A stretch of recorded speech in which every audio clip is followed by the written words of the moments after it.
എല്ലാവർക്കും സുഖമല്ലേ? ഇന്നത്തെ വീഡിയോ ഞാൻ നാട്ടിൽ ചെന്നപ്പോൾ എടുത്തതാണ്. ഇന്ന് കൂന്തൽ റോസ്റ്റാണ് ഉണ്ടാക്കാൻ പോകുന്നത്.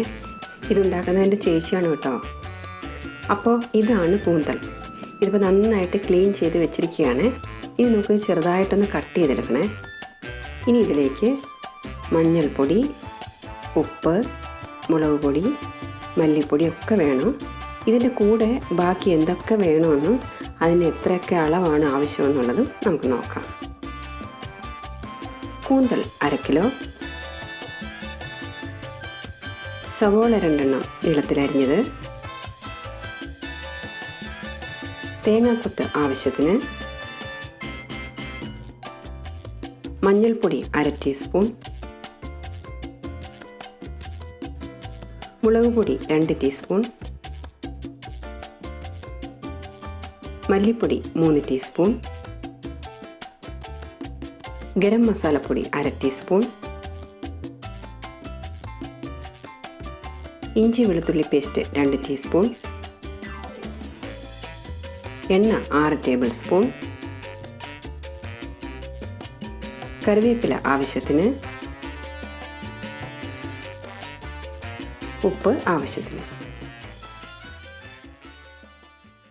ഇനി ഇതെങ്ങനെയാണ് ഉണ്ടാക്കുന്നത് നമുക്ക് നോക്കാം.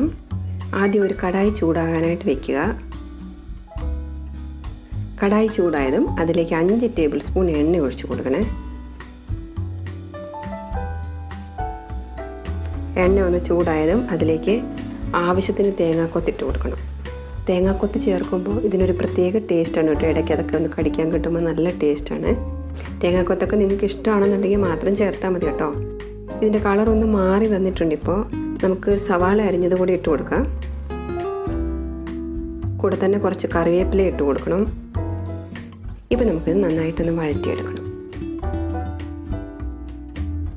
സവാള നന്നായിട്ടൊന്ന് വഴന്ന് വന്നതും ഇഞ്ചി വെളുത്തുള്ളി അരച്ചതിട്ട് കൊടുത്ത് നന്നായിട്ടൊന്ന് വഴറ്റണേ.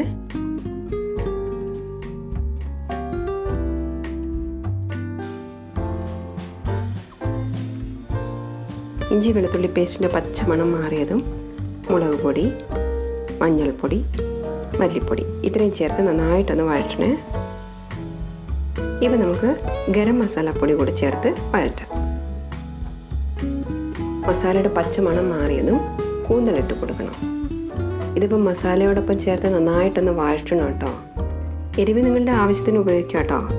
ഇപ്പോൾ ഇനി ഇതിനാവശ്യത്തിനുള്ള ഉപ്പും കൂടി ഇട്ട് നന്നായിട്ടൊന്ന് വഴറ്റണം.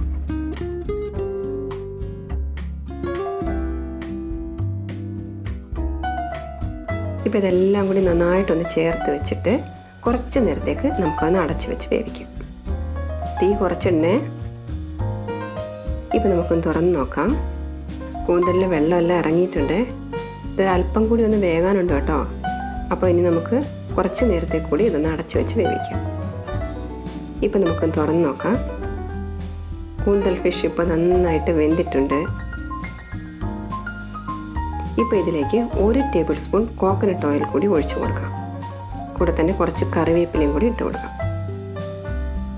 അപ്പോൾ നമ്മുടെ കൂന്തൽ റോസ്റ്റ് റെഡി ആയിട്ടുണ്ട്.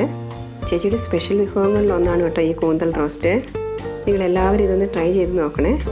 നല്ല ടേസ്റ്റാണ് കേട്ടോ ഇതിന്. നിങ്ങൾക്ക് ഈ വീഡിയോ ഇഷ്ടമായെങ്കിൽ ലൈക്ക് ചെയ്യാൻ മറക്കരുത്. അതുപോലെ തന്നെ ഷെയർ ചെയ്യാനും സബ്സ്ക്രൈബ് ചെയ്യാനും മറക്കരുത് കേട്ടോ.